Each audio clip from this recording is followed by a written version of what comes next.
السلام علیکم ورحمۃ اللہ وبرکاتہ۔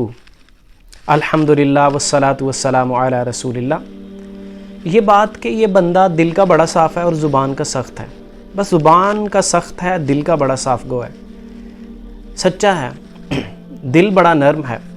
یقین کیجئے دل کی نرمی اور دل کی صفائی تو خوبی ہے، لیکن زبان کا ترش پن ہونا، تند خو ہونا اور زبان سے سخت بات کرنا اور سخت گیر ہونا یہ ایک خامی ہے۔ اور اکثر لوگوں کو تو شیطان نے تھپکی دے کے رکھی ہوئی ہے کہ ٹھیک ہے تو اپنا اخلاق ایسے ہی رکھ، تو زبان کا سخت ہے تو کوئی بات نہیں۔ ہر نیک انسان جو ہے نا وہ دل کا صاف اور زبان کا سخت ہوتا ہے۔ اللہ کا قرآن تو یہ کہتا ہے آپ علیہ الصلاۃ والسلام کا وصف بتاتے ہوئے کہ فَبِمَا رَحْمَةٍ مِّنَ اللَّهِ لِنْتَ لَهُمْ، کہ یہ اللہ کی رحمت ہے پیغمبر کہ آپ ان کے لیے نرم ہیں۔ وَلَوْ كُنْتَ فَظًّا غَلِيظَ الْقَلْبِ، اگر آپ تندخو ہوتے اور سخت دل ہوتے تو یہ سارے آپ سے بھاگ جاتے، یہ آپ کے قریب نہ آتے۔ آپ ایسا کیجئے، فَاعْفُ عَنْهُمْ، ان کو معاف کیجئے، وَاسْتَغْفِرْ لَهُمْ، اور ان کے لیے اللہ سے معافی طلب کیجئے۔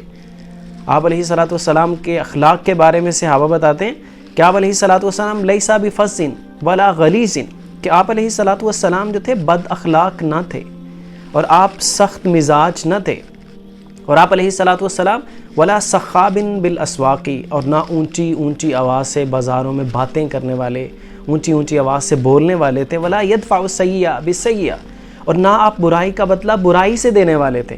آپ علیہ الصلاۃ والسلام کا مزاج تو ولکن یعفو ویصفح، آپ تو معاف کرنے والے اور درگزر کرنے والے تھے۔ یہ آپ کی خوبیاں تھیں۔ آج ہم دیکھیں اپنے گریبانوں میں جھانک کے کہ کیا ہمارے مزاج بھی اس طرح کے ہیں، یا ہمیں شیطان نے اس پر خوش رکھا ہے کہ تو زبان کا تو کوئی بات نہیں، سخت ہے، سخت بات کرتا ہے، لیکن تو دل کا صاف ہے۔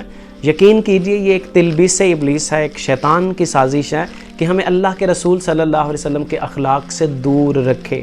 وگرنہ آپ علیہ الصلاۃ والسلام کا مزاج، آپ کا اخلاق کہ آپ نہ بد اخلاق تھے، نہ سخت مزاج تھے، نہ آپ علیہ الصلاۃ والسلام بازاروں میں اونچی اونچی آواز سے باتیں کرنے والے، نہ برائی کا جواب برائی سے دینے والے، جو اپنا دامن لہو سے بھر لے، مصیبتیں اپنی جان پر لے، جو تیغ زن سے لڑے نہتا، جو غالب آ کر بھی صلح کر لے، اسیر دشمن کی چاہ میں بھی، مخالفوں کی نگاہ میں بھی، امی ہے صادق ہے معتبر ہے، میرا پیغمبر عظیم تر ہے۔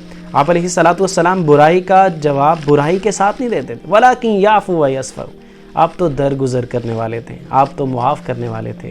آپ علیہ الصلاۃ والسلام کے اخلاق کو اللہ ہمیں اپنانے کی توفیق عطا فرمائے، کیونکہ اسی میں نجات ہے اور وہی اعلیٰ اخلاق ہے۔